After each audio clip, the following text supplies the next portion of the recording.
Have you seen a sick person before and you wept? If you haven't, if you have not seen somebody in the condition before that broke your heart,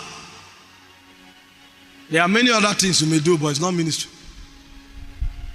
And you may have faith to raise the dead, but you may not see much in your ministry. Because compassion is one of the greatest trigger. Love is one of the greatest trigger. This is why most times ministers go out of their way. You see the man of God literally drain, and most times it's the families that suffer. Never find yourself dishonoring the wife of a man of God because you don't know what she goes through. The man goes out driven by compassion. He dispenses his all, and when he comes back home, he's drained. Even if the wife say welcome, sometimes it's a problem. The food the woman serves that has gone cold before he came, if she just say, I served it 1 hour ago, it didn't come. Don't you know I'm around? Are you not supposed to warm it again? Sorry, sir. It's not the man's fault either. He's drained. And when he's drained, all the virtues can no longer stand. So it's the worst of him that the wife and children sees. That's why you see most times it takes a godly woman to raise the children of the man of God, because the man never will. And most times if the woman doesn't do a good job, the children will be wayward. And you see why the children of pastors most times never do well. Because the man, by reason of compassion, is spent on the people he sent to. You are a young minister. Never marry because you love her. Make sure she's a home builder. Because you will not have time to raise your children. If you truly love the people, you will be spent. Okay, all these young ladies that their greatest strength is their look. That's their worst. Your weakest strength is actually your looks. Because by the time you are 35, 40, your look will already begin to fail you. It is the ornament of the soul. Modesty, character, the life of the spirit. That's truly your greatest strength. So if you are a young lady, take time to build your spirit, because your husband will need it. The destiny of the children depends on your work. It was Bishop Orokpo that stood publicly and said, these children, this is the woman that raised them. It doesn't have a hand in it. All the glory goes to her. And what a job she did. These young men can power the whole system and move it forward.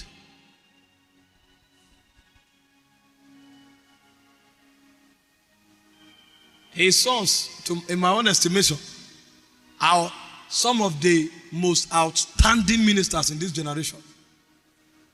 I attended Shiloh, I think 3 years ago, and they called the first son to give a charge for 15 minutes. And what I heard in 15 minutes, what I heard in 15 minutes, I stood up and said, Lord, help me. I know this person is ahead of me, but by the time I get here, let me have something to say. Because the woman did a thorough job. Meanwhile, Bishop is everywhere. Even when the wife was afflicted, both of them came together and agreed that let it not affect what you said. In 1 year, he was in over 27. The wife was dying. The wife called him and agreed with him. Let this not affect what you are doing. And it's not just, I want to be everywhere. No. I've followed certain people, and Bishop is one of them. Many times, he said while they were young, he will be in church and see somebody that looks downcast. After service, say, come. While he's preaching with fire, then in Kaduna, and say, come. And he comes and he empties his pocket and give him the whole money. What happens when you get home? If you don't love the people, you have no ministry to them. He said at one point, God told him to empty everything, and the wife just put to bed with the first son. And he emptied everything and there was no food in the house. It's not just I hear God, I hear God. If you don't love the people, you can't do it. And God told somebody to empty all the baby food in the shop. And somebody brought 24 cartons of baby milk. And both adults and children were living on baby milk for 2 weeks. When they had one room, him, his wife, and 6 other persons were living in that one room. So he will say humorously that anything you have to do if you have a visitor, it must end before 5 p.m. Because 5 p.m. the whole family will come together. And it was one room. Him and his wife and 6 other strange young men. Say, no, we want private life. It's a private life. The ministry stop in the office. It's not this kingdom. Anywhere kingdom exists is communal life. That's why you see the Muslim living together. You can't do kingdom and not have communal life. He said day to day they went from one home to another, breaking bread, and they were in prayers. One home to another. You can't do it unless you love the people. Because my father in the Lord, Apostle Orokpo, sometimes you come to his house and there are 40 people in the house. If you reach the door, you will see close to 30 different shoes. They didn't come to visit. Most of them are living there. And he called his wife and told her, there's one thing I can promise you. Our bedroom, nobody will go there. But the remaining part of this house, it belongs to us and the body of Christ. See, you think if you don't love the people, better wait. Let the love of God be shed abroad in your heart. Because the love of God will constrain you. That's kingdom. Kingdom is communal living. We can do everything for the people, but it's not money the people are looking for. It's God.